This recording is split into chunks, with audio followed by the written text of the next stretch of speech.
आप सभी को पौष पुत्रदा एकादशी की हार्दिक शुभकामनाएं। आप सभी के जीवन में भगवान विष्णु और मां लक्ष्मी की कृपा सदैव बनी रहे, ऐसी मेरी शुभकामनाएं हैं। मैं डॉक्टर मनीषा शर्मा आप सबका हृदय से स्वागत करती हूँ। आज की इस वीडियो में मैं आपको पौष पुत्रदा एकादशी की कथा सुनाऊंगी। तो चलिए अपने इष्ट देव को प्रणाम करते हुए आज की वीडियो का शुभारंभ करते हैं। महाराज युधिष्ठिर ने पूछा, हे भगवान, आपने सफला एकादशी का महात्म्य बताकर बड़ी कृपा की। अब कृपा करके ये बताइए कि पौष शुक्ल एकादशी का क्या नाम है, उसकी विधि क्या है और उसमें कौन से देवता का पूजन किया जाता है।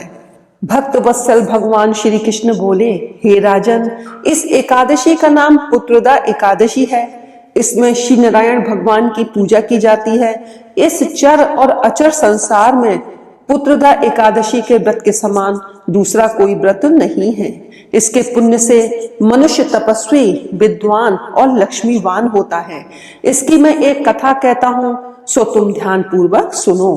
भद्रावती नामक नगरी में सुकेतुमान नाम का एक राजा राज्य करता था। उसके कोई पुत्र नहीं था। उसकी स्त्री का नाम शैव्या था। वह पुत्रहीन होने के कारण सदैव चिंतित रहा करती थी।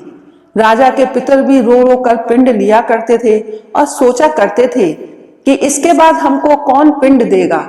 राजा को भाई, बांधव, धन, हाथी, घोड़े, राज और मंत्री, इन सब में से किसी से भी संतोष नहीं होता था। वह सदैव यही विचार करता था कि मेरे मरने के बाद मुझको कौन पिंडदान करेगा। बिना पुत्र के पितरों और देवताओं का ऋण मैं कैसे चुका सकूंगा।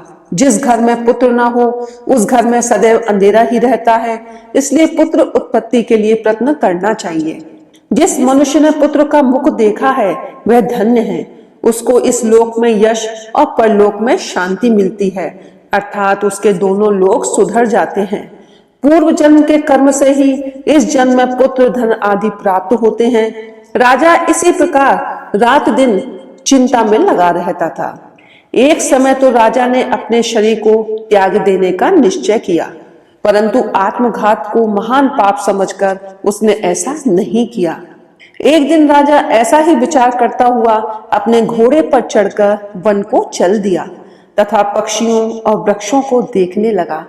उसने देखा कि वन में मृग, व्याघ्र, सुअर, सिंह, बंदर, सर्प आदि सब भ्रमण कर रहे हैं।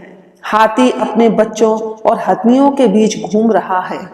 इस वन में कहीं तो गीदड़ अपने कर्कश स्वर में बोल रहे हैं, कहीं उल्लू ध्वनि कर रहे हैं। वन के दृश्यों को देखकर राजा सोच विचार में लग गया। इसी प्रकार आधा दिन बीत गया। वह सोचने लगा कि मैंने कई यज्ञ किए, ब्राह्मणों को स्वादिष्ट भोजन से तृप्त किया, फिर भी मुझको दुख प्राप्त हुआ। क्यों, ऐसा क्यों हुआ। राजा प्यास के मारे अत्यंत दुखी हो गया और पानी की तलाश में इधर उधर फिरने लगा। थोड़ी दूरी पर राजा ने एक सरोवर देखा। उस सरोवर में कमल खिले थे तथा सारस, हंस, मगरमच्छ आदि विहार कर रहे थे। उस सरोवर के चारों तरफ मुनियों के आश्रम बने हुए थे। उसी समय राजा के दाहिने अंग फड़कने लगे। राजा शुभ शकुन समझकर घोड़े से उतरकर मुनियों को दंडवत प्रणाम करके बैठ गया। राजा को देखकर मुनियों ने कहा, हे राजन, हम तुमसे अत्यंत प्रसन्न हैं। तुम्हारी क्या इच्छा है सो कहो। राजा ने पूछा, महाराज, आप लोग कौन हैं और इसलिए यहाँ आए हैं, कृपा करके बताइए। मुनि कहने लगे कि हे राजन, आज संतान देने वाली पुत्रदा एकादशी है। हम लोग विश्व देव हैं और इस सरोवर में स्नान करने के लिए आए हैं। यह सुनकर राजा कहने लगा कि महाराज, मेरे भी कोई संतान नहीं है। यदि आप मुझ पर प्रसन्न हैं तो एक पुत्र का वरदान दीजिए। मुनि बोले, हे राजन, आज पुत्रदा एकादशी है, आप अवश्य ही इसका व्रत करें। भगवान की कृपा से अवश्य ही आपके घर में पुत्र होगा। मुनि के वचनों को सुनकर राजा ने उसी दिन एकादशी का व्रत किया और द्वादशी को उसका पारण किया। इसके पश्चात मुनियों को प्रणाम करके अपने महल में वापस आ गया। कुछ समय बीतने के पश्चात रानी ने गर्भ धारण किया और 9 महीने के पश्चात उनके एक पुत्र उत्पन्न हुआ।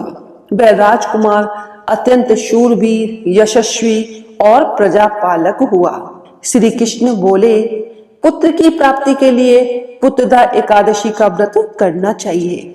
जो मनुष्य इस महात्म्य को पढ़ता या सुनता है उसे अंत में स्वर्ग की प्राप्ति होती है। अतः एकादशी का व्रत धारण करने वालों को इस कथा का श्रवण अवश्य करना चाहिए।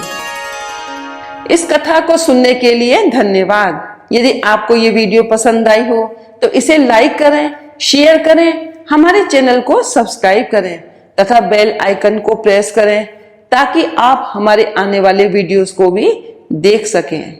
हर हर महादेव, जय भोलेनाथ।